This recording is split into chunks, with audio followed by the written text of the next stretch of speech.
Hello students, अभी तक हम लोगों ने देखा था कि लिविंग बीइंग्स में कैसे कैटेगराइजेशन किया जाता है और कैटेगरी में कौन कौन सा लेवल होता है, यानी कितनी कैटेगरी होते हैं किसी भी ऑर्गेनिज्म के क्लासिफिकेशन में। तो हम लोगों ने देखा 7 कैटेगरी होता है। जो हाईएस्ट कैटेगरी होता है वो क्या होता है, किंगडम, और जो लोएस्ट कैटेगरी होता है उसको क्या बोलते हैं, स्पेसीज। ठीक है, और उसके बाद में हम लोगों ने बहुत सारी चीजें उसमें डिस्कस की, कैसे स्पेसीज बनते हैं, कैसे पॉपुलेशन बनते हैं, फिर कैसे जीनस होते हैं, फैमिली, फिर उसके बाद ऑर्डर, उसके बाद ये पूरा जो सीक्वेंस था, पहले ऑर्डर था, फिर फैमिली था, उसके बाद क्या था, सब डिवीजन था, या यूं कह सकते हैं उसको डिवीजन, या क्या था वहां पे फाइलम। एनिमल के लिए फाइलम यूज कर रहे थे और प्लांट्स के लिए हम लोग क्या कर रहे थे, डिवीजन का इस्तेमाल कर रहे थे, और फाइनली किंगडम की बात करते हैं।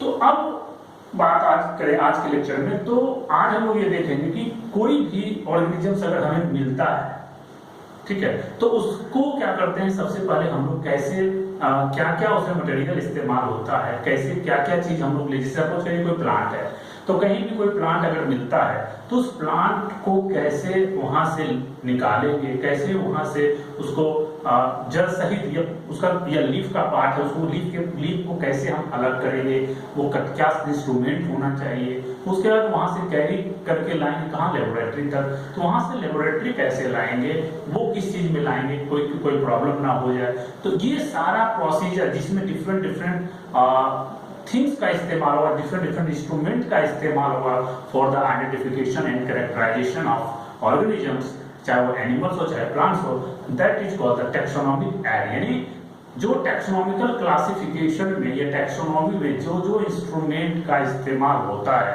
उसके क्लासिफिकेशन के लिए, that is called the taxonomic aids. इस एड्स का इस्तेमाल बहुत सारे फील्ड्स में होता है, जैसे इसका जो इस्तेमाल होगा एग्रीकल्चर में भी हो सकता है कि कौन सा एग्रीकल्चर फील्ड में कौन कौन सा टैक्सोनॉमिक एड्स इस्तेमाल किया जा सकता है। दूसरा, फॉरेस्ट्री में हम इसका इस्तेमाल कर सकते हैं कि कोई भी प्लांट है तो वो प्लांट का हम कैरेक्टराइज करके हम फॉरेस्ट्री में उसका इस्तेमाल कर सकते हैं। दूसरा, इंडस्ट्री है, इंडस्ट्री में हम कौन सा जो हमारा प्लांट्स है वहां पे इस्तेमाल होगा उसके लिए हम लोग कर सकते हैं, या यहाँ पे जो प्रोडक्ट बनेगा उस प्रोडक्ट का क्लासिफिकेशन हम आसानी से कर सकते हैं। और बायो रिसोर्स, बहुत सारे ऐसे बायो रिसोर्स हैं जिसको हम आइडेंटिफिकेशन टैक्सोनॉमिक एड का हम इस्तेमाल कर सकते हैं। और बहुत सारा जो मेन है डाइवर्सिटी की, तो हम डाइवर्सिटी में बहुत सारा टैक्सोनॉमिक एड का इस्तेमाल होता है डाइवर्सिटी को एक्सप्लेन करने के लिए कि डाइवर्सिटी किसमें ज्यादा है किसमें कम है। डाइवर्सिटी का मतलब हम लोग पहले ही डिस्कस कर चुके थे कि डाइवर्सिटी में क्या होता है कि जहां पे बहुत सारा group of animals having different features, सारे का फीचर्स अलग हो सकते हैं, जितना अलग अलग टाइप का, जैसे पॉपुलेशन की बात हम करें तो पॉपुलेशन में कोई डाइवर्सिटी नहीं होती है, लेकिन अगर कम्युनिटी की बात करें तो वहां पे थोड़ी सी डाइवर्सिटी होती है, और आगे इकोसिस्टम बढ़े तो वहां अलग डाइवर्सिटी होती है। तो डाइवर्सिटी देखी जाती है कम्युनिटी में, पॉपुलेशन में डाइवर्सिटी नहीं मिलती।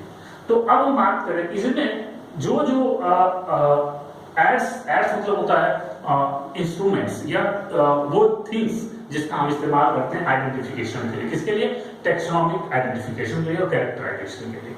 तो इसमें क्या है कि टैक्सोनॉमिक एड का इस्तेमाल हम लोग क्या कर सकते हैं कि इसका इस्तेमाल classification of animal and plants के लिए कर सकते हैं, और इसको क्या कर सकते हैं, स्टोर कर सकते हैं। और स्पेसिमेन किसको बोलते हैं, वह ऑब्जेक्ट या वह थिंग्स या वह लिविंग थिंग्स यूं कर सकते हैं, चाहे वो एनिमल हो या प्लांट हो, जिसको हमें कैरेक्टराइज करना है, जिसको हमें एनालाइज करना है, उसी को क्या बोलते हैं, स्पेसिमेन। सपोज करो एक लीफ का कैरेक्टराइजेशन करना है किसी प्लांट के लीव्स का, तो वो लीव्स क्या होगा, स्पेसिमेन। स्पेसिमेन क्लियर हो गया।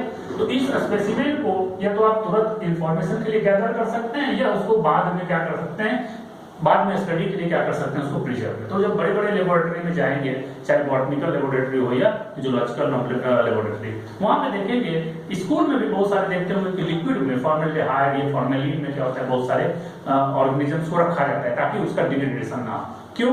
क्योंकि बाद में हम उसका टैक्सोनॉमिक स्टडी कर सके। कोई हमें इंसेक्ट मिला तो हम उससे मिला के देख सके कि भाई ये कौन सा ऑर्गेनिज्म है, ठीक है। तो इसका इस्तेमाल हम लोग बाद में भी स्टडी के लिए कर सकते हैं।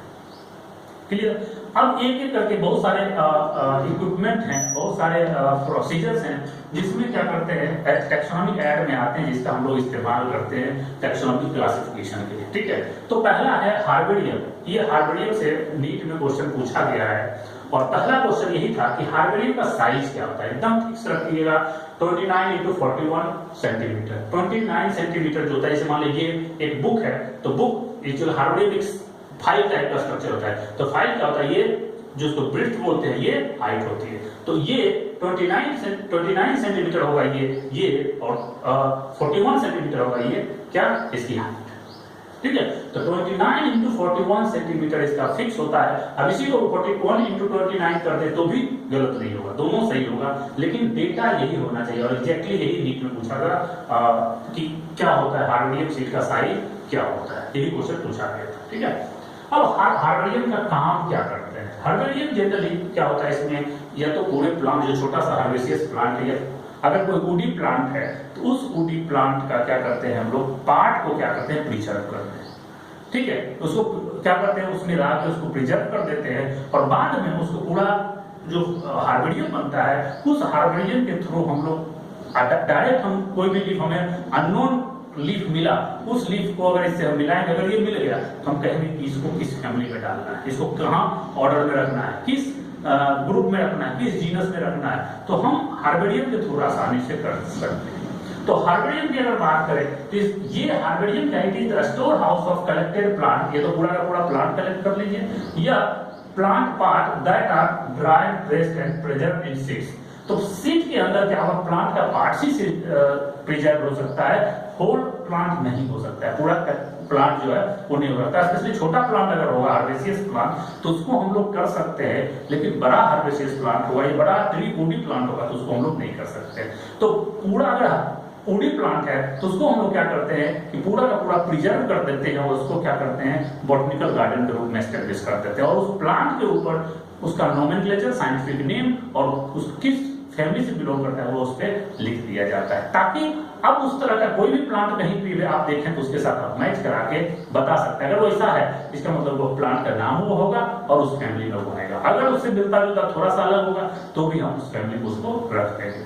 तो इसमें दोनों होता है। तो मेनली जो सीड के रूप में उसका प्लांट का पार्ट प्रिजर्व करते, चाहे स्टेम हो सकता है, लीव्स हो सकता है, रूट भी हो सकता है, तो उसको सीड में ये क्या करते हैं, स्टोर कर देते हैं और उसमें क्या करते हैं, अकॉर्डिंग जैसे लाइब्रेरी में ABCD करके अरेंज किया जाता है कि ये बुक वहां मिलेगी, ये बुक वहां मिलेगी, बायो की बुक एक जगह रहेगी, मैथ की बुक एक जगह रहेगी, उसी तरह से एक लाइब्रेरी टाइप का होता है, उसमें क्या करते हैं, उसको arrange according to accepted system of classification. और इस चीज को हम क्लासिफिकेशन जो एक्सप्लेन कर रहा है, क्लासिफिकेशन कैसे कैसे करना है, तो उस सीट को हम उसी के हिसाब से एक्सप्लेन करके अरेंज कर देते हैं, ताकि बाद में कोई आए उस चीज को आसानी से निकाल ले और उसके बारे में स्टडी कर सके। और अगर कोई ऐसा प्लांट मिल जाए जो उससे बिलोंग करता हो तो उसका क्लासिफिकेशन आसान हो जाएगा। क्लियर।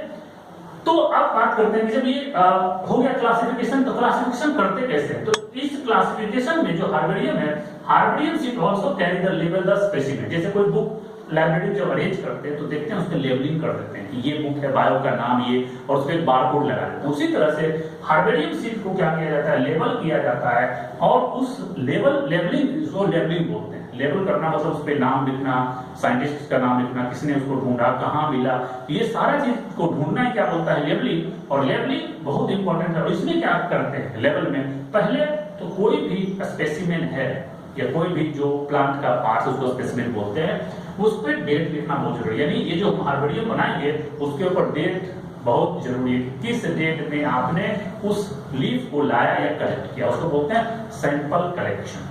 तो सबसे पहले आपने सैंपल कलेक्शन किस डेट को किया, ये बहुत जरूरी होता है। दूसरा काम है place of collection. Place of collection का मतलब किस जगह से आपने उसको कलेक्ट किया, दूसरा प्लेस ऑफ कलेक्शन। और तीसरा ये जो नाम इस पे डेट और प्लेस ऑफ कलेक्शन लिखा जाएगा वो इंग्लिश में लिखा जाएगा, ओनली इंग्लिश में।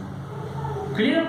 तीसरा लोकल एंड बॉटनिकल नेम दोनों लिखा रहेगा। लोकल नेम क्या है, जैसे मान लीजिए मैंगो है तो लोकल नेम आम है, तो उसका साइंटिफिक नेम क्या रहेगा, बॉटनिकल नेम जिसको बोलते हैं मैंगीफेरा इंडिका, वो दोनों लिखा रहेगा। उसके बाद उसकी फैमिली रहेगी, जिस भी फैमिली से, जैसे ब्रिंजल की बात करें तो सोलानेसी फैमिली से बिलोंग करता है तो क्या लिखेंगे, सोलानेसी। और कलेक्टर्स नेम, लास्ट में साइंटिस्ट नेम जो उसको कलेक्ट करता है, या वो कोई भी हो सकता है, साइंटिस्ट भी हो सकता है या कोई गार्डनर भी हो सकता है, कोई भी हो सकता है, तो वो उसका नाम लिख दिया जाता है। इस तरह से जो लेबलिंग में होगा date, place of collection, English में होगा local and vertical name, family, and last में उस जो कलेक्ट किया उसको बोलते हैं कलेक्टर नेम, उस कलेक्टर का नाम लास्ट में लिख के वहां पे क्या अरेंज कर दिया जाएगा।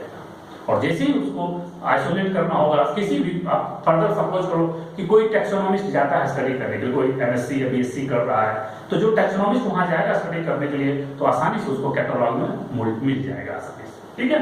तो ये काम करने के बाद आप देखो हार्बेरियम का इस्तेमाल क्यों करते हैं, कैसे कैसे करते हैं, क्यों, क्योंकि it is also serves as quick reference system in taxonomic study. मान लीजिए सपोज करो कोई प्लांट का लीव्स है या कोई प्लांट हमें मिला, उस प्लांट का थोड़ा सा कैरेक्टरिस्टिक हमें लाइब्रेरी में, मान लीजिए कोई लाइब्रेरी से पूछे कि भाई ये क्या है, तो कोई बताएगा कि लगता है ये फैमिली इसका है। तो अगर एक फैमिली मिल जाए हमें, सपोज करो ये फैमिली हमें पता चल जाए, तो फैमिली के बेसिस पे अगर हम पता चल जाए तो उस फैमिली में अगर हम फाइल को हार्बेरियम को निकाल के देखेंगे, जिस भी हार्बेरियम से मैच कर जाएगा, हम कहेगा चाहिए ये प्लांट है, उसका नाम, यानी उस प्लांट का अगर अननोन भी है तो उसका कैरेक्टराइजेशन बहुत आसान हो जाता है with the help of this herbarium seat. इसीलिए हार्बेरियम सीट बहुत ही इंपॉर्टेंट है, किसके लिए, टैक्सोनॉमिक एड्स में या टैक्सोनॉमिक स्टडी के लिए इस्तेमाल होता है। अब बात हम करें कि जो टैक्सोनॉमिक हार्बेरियम बनाते हैं टैक्सोनॉमिक स्टडी के लिए, तो उस हार्बेरियम बनाने के लिए उसमें क्या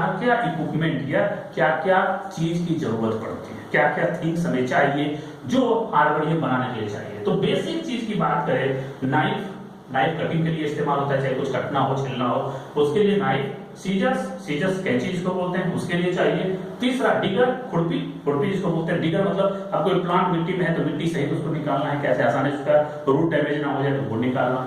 तीसरा वास्कुलम, अब ये नाइफ क्या किया, छोटा छोटा पार्ट में किया, सीजर और भी कट किया, अलग अलग किया। तीसरा डिगर निकालने में हेल्प करता है। अब निकालने बाद वो प्लांट या प्लांट का जो पार्ट है उसको कहाँ वहां से लाना है, तो कोई बैग चाहिए, तो बैग जो जिसमें हम लोग क्या करते हैं उस प्लांट के पार्ट्स को जहां से साइट से लेबोरेटरी तक लाने के लिए जिस पॉलिथीन बैग या थैली का इस्तेमाल होता है उसको बोलते हैं वास्कुलम। यानी इसी वास्कुलम के अंदर पूरा सा वो कलेक्टेड रहता है, चेन लगा हुआ रहता है बढ़िया से, ताकि उसके अंदर बढ़िया से रह जाए। और जो हम लोग वहां से कैरी करके लाएं तो उसमें कोई प्लांट का पार्ट या हमारा जो स्पेसिमेन है वो डैमेज ना हो जाए, उसके लिए हम लोग वास्कुलम का इस्तेमाल करते हैं, जिसको बोलते हैं कैरी बैग, ठीक है। उसके बाद प्लांट प्रेस का इस्तेमाल करते हैं, लेबोरेटरी में आने के बाद उस प्लांट को ड्राई करते हैं, ड्राई के बाद उसको प्रेस किया जाता है ताकि वो एक साइज में, मतलब एक ओरिएंटेशन में अरेंज हो जाए, ताकि उसको आराम से सीट पे पेस्ट किया जा सके। और लास्ट में हार्बेरियम सीट प्रेस करने के बाद हार्बेरियम सीट पे उसको पेस्ट कर दिया जाता है, अरेंज कर दिया जाता है, ठीक है। तो ये सारे के सारे इक्विपमेंट इस्तेमाल होते हैं। तो इसमें कुछ छोटे छोटे टर्म्स आपसे प्राय पूछा जाएगा कि इसमें क्या क्या है, जहां से नीट के क्वेश्चन बहुत आते हैं। पहला तो साइज से ही क्वेश्चन आएगा, दूसरा पूछेगा कि फील्ड नंबर क्या है। फील्ड नंबर ये है कि जब आप इसे फील्ड नंबर का मतलब होता है जो आप स्पेसिमेन वहां से लाएंगे, चाहे वो प्लांट का पार्ट हो, स्टेम हो, रूट हो या पूरा प्लांट ही हो, उसका कितना नंबर आप ला रहे हैं लेबोरेटरी, उसी को बोलते हैं क्या, फील्ड नंबर। और ये प्राय 5 to 6 इसका ये स्पेसिमेन का जो नंबर होता है 5 to 6 टाइम्स होता है। यानी एक स्पेसिमेन का हम 5 मॉडल लेके आते हैं, 5 या 6 और लेके आएंगे। क्यों ऐसा इसलिए होता है कि अगर एक दो कैरी करने में अगर डैमेज भी हो जाए तो फिर भी हमारे पास 4 बचेंगे। अगर 6 रहेंगे तो एक दो डैमेज हो गया तो फिर क्या करेंगे, अगर एक ही लाए और डैमेज हो गया तो फिर क्या करेंगे, तब तो फिर से हमको जाना पड़ेगा वहां पे, तो अगली बार जाएंगे तो प्रॉब्लम क्रिएट हो सकती है। इसलिए हम लोग क्या करते हैं कि एक ही बार 5 to 6 सैंपल को कलेक्ट करके लाते हैं और वो क्या करते हैं फाइनली हम लोग, अगर एक दो डैमेज भी हो गया तो उससे हम लोग बच जाते हैं। इसलिए फील्ड नंबर ये है नंबर ऑफ स्पेसिमेन कलेक्टेड, और इसका नंबर जो होगा 5 to 6 हम लोग कलेक्ट करके लाते हैं। दूसरा है वास्कुलम। वास्कुलम का मैंने बताया, वास्कुलम में क्या होता है, इसको बोलते हैं कैरी बैग। कैरी बैग में क्या होता है, the vasculum are the carry bag in which a specimen are carried out up to the laboratory, यानी लेबोरेटरी तक लाने के लिए जिस हम कैरी बैग का इस्तेमाल करते हैं उसको क्या बोलते हैं, वास्कुलम। और तीसरा है पॉलिथीन बैग। वास्कुलम के रूप में हम लोग, अगर वास्कुलम नहीं है प्रॉपर बैग, तो हम लोग पॉलिथीन का भी इस्तेमाल करते हैं बहुत सारी चीजों के लिए। तो पॉलिथीन बैग भी क्या होता है, वास्कुलम ही है, इसमें भी it can be also used for the collecting the specimen, ठीक है। अब बात करते हैं कि ये जो वास्कुलम पॉलिथीन बैग, ये भी हम लोगों ने एक्सप्लेन किया कि क्यों करते हैं इस्तेमाल। इसलिए कि जब लेबोरेटरी तक लाते हैं, हो सकता है लाने में वो टूट जाए, तो उससे बचाने के लिए हम लोग क्या करते हैं, ये वास्कुलम या पॉलिथीन बैग का इस्तेमाल करते हैं। क्लियर। अब बात करें कि जो हमने प्लांट पार्ट्स लाया, तो प्लांट पार्ट्स लाने के बाद लेबोरेटरी में और क्या क्या काम होगा, तो उसमें क्या क्या प्रोसीजर इन्वॉल्व होंगे जो फाइनल हार्बेरियम बनेगा। तो जो बेसिक स्टेप्स है procedure to make a herbarium, यानी एक हार्बेरियम बनाने के लिए कौन कौन सा स्टेप्स हमें लेना है, तो टोटल जो स्टेप्स है, टोटल 8 स्टेप्स लेते हैं, 1 2 3 4 5 6 7 8।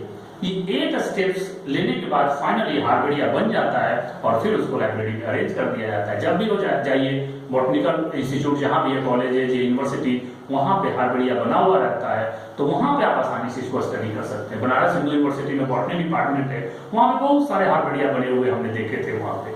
तो और भी बहुत सारे यूनिवर्सिटी में हार्बेरिया बना हुआ रहता था, और भी किसी यूनिवर्सिटी में जाएंगे आप या कॉलेजेस में, वहां भी ये बहुत सारे हार्बेरिया बने रहते हैं। तो बनाते कैसे हैं, कौन कौन सा प्रोसीजर इसमें इस्तेमाल होता है, उसके बारे में देखते हैं। टोटल 8 स्टेप इन्वॉल्व होता है। 8 स्टेप में या 8 प्रोसीजर में ये क्या होता है, पूरा का पूरा हमारा एक हार्बेरिया बन जाएगा। तो पहला स्टेप होगा, first step is the collection of specimen, यानी स्पेसिमेन को कलेक्ट किए। दूसरा, इस कलेक्टेड स्पेसिमेन को क्या करना है, लैब में लाके स्प्रेड कर देना है। वहां से हमने लाया, वास्कुलम से निकाला, वास्कुलम से निकालने के बाद हमने क्या किया, वहां पे पेपर पे जो न्यूज पेपर से उसके ऊपर प्लेट वो कर दिया, स्प्रेड कर दिया। स्प्रेड करने के बाद क्यों स्प्रेड किया, सूखने के लिए। तो दूसरा स्टेप होता है ड्राई, यानी स्प्रेड करने के बाद दूसरा स्टेप होता है dry them by keeping between, actually वो जो पुराने न्यूज़पेपर उसके बीच में रख के छोड़ दिया जाता है। ऐसा एक न्यूज़पेपर लेके उस पे स्पेसिमेन रख देंगे और दूसरे ऊपर से क्या करें, इसको ढक देंगे। तो इसी को बोलते हैं क्या, ड्राइंग। ड्राइंग प्रोसेस में क्या होता है कि जो स्पेसिमेन है वो ओल्ड न्यूज़पेपर के बीच में रख दिया जाता है और उसको सूखने के लिए छोड़ दिया जाता है। लेकिन ये यहाँ पे ध्यान रखने की बात है कि जो ये ओल्ड न्यूज़पेपर है, इसको रेगुलर चेंज करना पड़ता है, नहीं तो इसमें फंगस डेवलप हो जाएंगे। तो फंगस डेवलप ना हो इसके लिए हम लोग क्या करते हैं, न्यूज़पेपर को रेगुलरली चेंज करते रहते हैं, 1 दिन 2 दिन में हमेशा चेंज करते रहते हैं, नहीं तो फंगस डेवलप होगा। क्यों, फंगस ग्रोथ हो जाएगा तो हमारा स्पेसिमेन खराब हो जाएगा। यानी अब दूसरा स्टेप ड्राइंग हो गया, किसके बीच, ओल्ड न्यूज़पेपर के बीच। तीसरा, प्रेसिंग द ड्राइड स्पेसिमेन। हमने बताया कि प्रेसिंग एक प्रेस होता है, जैसे कपड़ा प्रेस करते हैं उसी तरह से प्लांट पार्ट को प्रेस करने के लिए एक प्रेस आता है, उसको प्रेस कर दिए। प्रेस के बाद क्या हुआ, सारा का सारा, कोई लीफ इधर है, कोई लीफ इधर है पूरे प्लांट में, तो सारा का सारा एक ओरिएंटेशन में आ जाता है। ये एक तरह से पूरा एक ओरिएंटेशन, पता चला एक लीफ इधर है, एक लीफ इधर है, तो उससे दिक्कत आ जाएगी। तो उसको क्या किया, एक ओरिएंटेशन में हम लोग ले आते हैं। तो तीसरा प्रोसेस क्या है, प्रेसिंग। प्रेसिंग करने के बाद क्या होता है, माउंटिंग। माउंटिंग मतलब होता है ऐसे लटकाना, जैसे ये बोर्ड लटका हुआ है, इसको बोलते हैं माउंटिंग। तो कैसे करते हैं, इसको क्या करते हैं, 5 कोने हार्बेरियम शीट, साइज 29 × 41 सेंटीमीटर, बहुत इंपॉर्टेंट, इसलिए मैंने दोनों से लिखा है। अब इसको माउंटिंग मतलब होता है क्या करेंगे, इसको एक जो हार्बेरियम शीट है उसके ऊपर क्या करेंगे, जो प्लांट पार्ट्स है इसको इस तरह से पेस्ट करते हैं। ठीक है, तो जो ट्रांसफर करते हैं वहां पे ट्रांसफर करना ही क्या कहलाता है, माउंटिंग। और माउंटिंग के बाद उसके ऊपर स्टिच लगा देते हैं। स्टिचिंग मतलब होता है पिन मारना या उसके ऊपर पेस्ट कर दो, that is called stitching. Keep upside down on the paper sheet, the glue या adhesive is applied and they are mounted on herbarium sheet. यानी माउंटेन के लिए माउंटिंग जब करते हैं तो उसमें ग्लू या एडहेसिव, कोई भी चिपकने वाला चीज, उस प्लांट पार्ट को क्या करेंगे, इस तरह से चिपका देंगे। और चिपकाने के बाद जो चिपकाने का प्रोसेस होता है उसको क्या बोलते हैं, स्टिचिंग। और पूरा जो प्रोसीजर है उसको क्या बोलते हैं, माउंटिंग। तो माउंटिंग मतलब ट्रांसफर, उसके बाद स्टिचिंग। अब क्या हुआ, ये उस हार्बेरियम शीट पे इस तरह से अरेंज हो गया, रूट नीचे रहता है और सूट ऊपर रहता है। प्लांट अगर छोटा प्लांट है तो उसका इस तरह से अरेंज कर दिया जाता है। अब उसके बाद जो ये स्टिचिंग हमने किया, स्टिचिंग करने के बाद क्या होता है, treatment of fungicide and herbicide. वहां पे स्पेशली उस प्लांट पे, वहां पे रेगुलरली, या जो क्या नाम है, पेपर्स, हार्बेरियम है, हार्बेरियम का जो पेपर है या हार्बेरियम शीट है, उसके ऊपर रेगुलरली फंगिसाइड और हर्बिसाइड का ट्रीटमेंट करते हैं। फंगिसाइड इसलिए भी ताकि उस हर्बिडियम सीट पे फंगस ना डेवलप हो, और ये हर्बिसाइड कोई हर्ब्स को मानो, जो प्लांट में प्लांट पार्ट है, तो प्लांट पार्ट को हर्ब्स करते हैं, तो उसको कोई बर्बाद ना करते, इसलिए कोई कीड़ा या कुछ इस तरह का हर्बिसाइड, तो वो क्या यहाँ पे वो छिड़क दिया जाता है, या यूं कह सकते हैं कि कोई और वहां फंगस या प्लांट डेवलप ना हो जाए, इसलिए वहां पे क्या करते हैं फंगिसाइड या हर्बिसाइड, या जनरली इसको पेस्टिसाइड बोल सकते हैं कि पेस्टिसाइड, यानी हर्बिसाइड के बदले अगर हम लिखें यहाँ पे क्या पेस्टिसाइड। पेस्टिसाइड, तो पेस्टिसाइड हम लोग इस्तेमाल करते हैं। पेस्टिसाइड क्या करता है, बहुत सारे जो कीड़ा या बहुत सारे इंसेक्ट्स होते हैं उसको वो किल कर देता है, जिसकी वजह से हमारा हार्बिडियम और सीड प्लस वो प्लांट का पार्ट वो क्या होता है सुरक्षित रह जाता है। तो जो मेन फंगिसाइड यूज करता है, यहां से क्वेश्चन पूछेगा वो क्या होता है, जो फंगिसाइड हम लोग यूज करते हैं हार्बिडियम सीड बनाने के लिए, वहां पे कौन सा फंगिसाइड यूज किया है, उसका नाम है मर्क्यूरी क्लोराइड, और कितना 1% solution of 0.1% solution of mercury chloride, मतलब 100 ग्राम में अगर मर्क्यूरी क्लोराइड लेना हो 1% बनाने के लिए, तो 1% मतलब ये हुआ 1% मतलब 100 में 100 ग्राम में 1 ग्राम, 100 ग्राम पानी वाटर, तो 1 ग्राम क्या होगा मर्क्यूरिक ऑक्साइड, यानी मर्क्यूरिक ऑक्साइड का भी 0.1 ग्राम चाहिए, यानी 0.1 ग्राम मिक्स कर देने किसमें वाटर में, तो ये बन जाएगा मर्क्यूरी क्लोराइड का सॉल्यूशन, कितना 0.1%। तो परसेंट सॉल्यूशन कैसे बनाते हैं, और पेस्टिसाइड जो इस्तेमाल करते हैं वो जनरल पेस्टिसाइड होता है, जैसे डीडीटी, नैप्थेलिन एंड कार्बन टेट्राक्लोराइड, ये तीनों इस्तेमाल किया जाता है, जिसकी वजह से वहां कोई पेस्ट नहीं लगता है, और ये जो मर्क्यूरी क्लोराइड है उसकी वजह से कोई फंगस डेवलप नहीं होगा।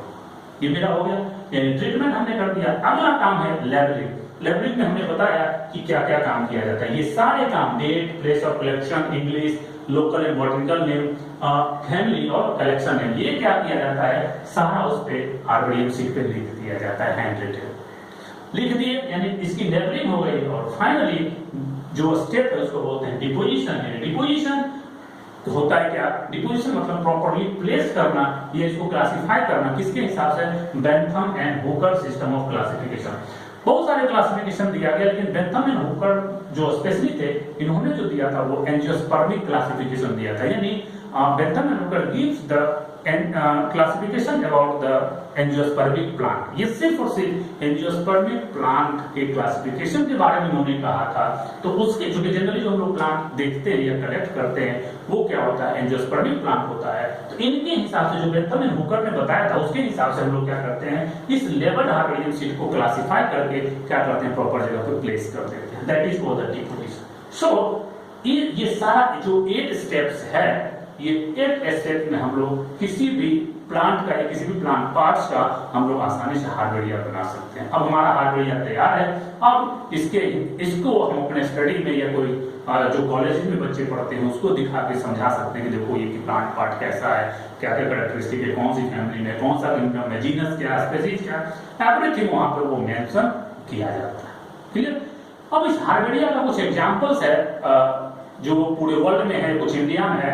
तो पूरे वर्ल्ड में royal botanical garden Q England, ये सबसे पूरे वर्ल्ड का सबसे लार्जेस्ट हार्बेरिया है। याद रखना, ये क्वेश्चन डायरेक्ट पूछेगा, लार्जेस्ट हार्बेरिया ऑफ द वर्ल्ड, और यही लार्जेस्ट बॉटनिकल गार्डन भी है पूरे वर्ल्ड में। क्यू लंदन में पड़ता है, इंग्लैंड का पार्ट है, तो वहां पे ये सबसे बड़ा क्या नाम है, ये बॉटनिकल गार्डन। तो मैंने बताया यहाँ पे, याद होगा कि ये जो टैक्सोनॉमी ऐड में इस्तेमाल हम जैसे हार्बेरियम की बात करें तो हार्बेरियम में बहुत सारी चीजें, या तो हम प्लांट्स, कलेक्टेड प्लांट्स भी कर सकते हैं या प्लांट पार्ट्स। तो ये जो हार्बेरियम बनता है ये प्लांट पार्ट्स का हम लोग क्या करते हैं, हार्बेरियम सीड पे अरेंज करते हैं, नहीं तो पूरा का पूरा प्लांट को ही, जो पूरा प्लांट का स्पीसीज है उसको क्या करते हैं, जब जितने भी अलग अलग स्पीसीज हैं तो उसको एक बॉटनिकल गार्डन के रूप में कन्वर्ट कर देता है, उसके उस प्लांट के ऊपर उसका फैमिली, उसका नेम तो ये लिख दिया जाता है ताकि उसको क्लासिफाई करने में आसानी हो जाए।